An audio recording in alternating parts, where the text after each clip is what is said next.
بسم اللہ الرحمن الرحیم۔ السلام علیکم۔ ابو جہل کے بارے میں کہا گیا ہے کہ وہ رات کو چھپ کر حضرت محمد صلی اللہ علیہ وسلم کی قرات سننے آیا۔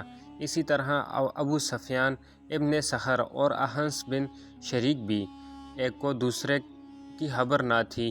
صبح تک تینوں چھپ کر حضرت محمد صلی اللہ علیہ وسلم سے قرآن سنتے رہے۔ دن کا اجالا ہونے لگا تو واپسی میں ایک سنگم پر تینوں کی ملاقات ہو گئی۔ ہر ایک نے دوسرے سے کہا کہ تم کیسے آئے تھے؟ جب بات کھلی تو اب سب نے آپس میں یہ معاہدہ کیا کہ ہم کو قرآن سننے کے لیے نہیں آنا چاہیے، کہیں ایسا نہ ہو کہ ہمیں دیکھ کر قریش کے نوجوان بھی آنے لگے اور آزمائش میں پڑ جائیں۔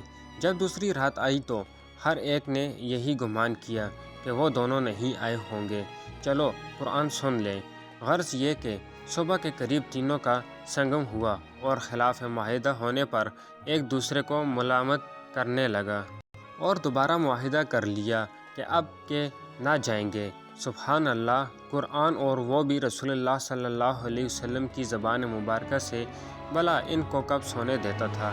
تیسری رات آئی تو پھر تینوں حضرت محمد صلی اللہ علیہ وسلم کی مجلس میں گئے۔ پھر صبح کے وقت معاہدہ کر لیا کہ آئندہ سے تو ہرگز نہیں آئیں گے۔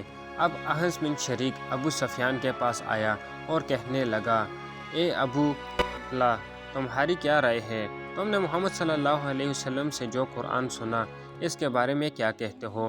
ابو سفیان کہنے لگا، اے ابو صابلہ، اللہ کی قسم، میں نے جو باتیں سنی ہیں ان کو خوب پہچانتا ہوں اور اس کا جو مطلب ہے اس کو بھی جانتا ہوں، لیکن بعض ایسی باتیں سنی ہیں جن کا مقصد اور معنی نہ سمجھ سکا۔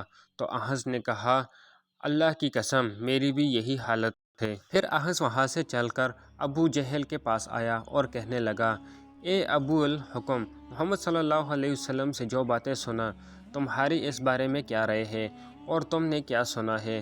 تو ابو جہل نے کہا، ہم اور بنو عبد مناف مقام شرف کے حاصل کرنے میں ہمیشہ دست و رباں رہے ہیں۔ انہوں نے دعوتیں کی تو ہم نے بھی کی، انہوں نے خیر و سخاوت کی تو ہم نے بھی کی، حتیٰ کہ ہم تو پاؤں جوڑے بیٹھے رہے اور وہ کہنے لگے کہ ہمارے پاس اللہ کا ایک پیغمبر ہے، اس پر آسمان سے وحی اترتی ہے، تو اب ہم یہ بات کہاں سے لائیں اور اس کی پیغمبری کی تصدیق نہیں کریں گے؟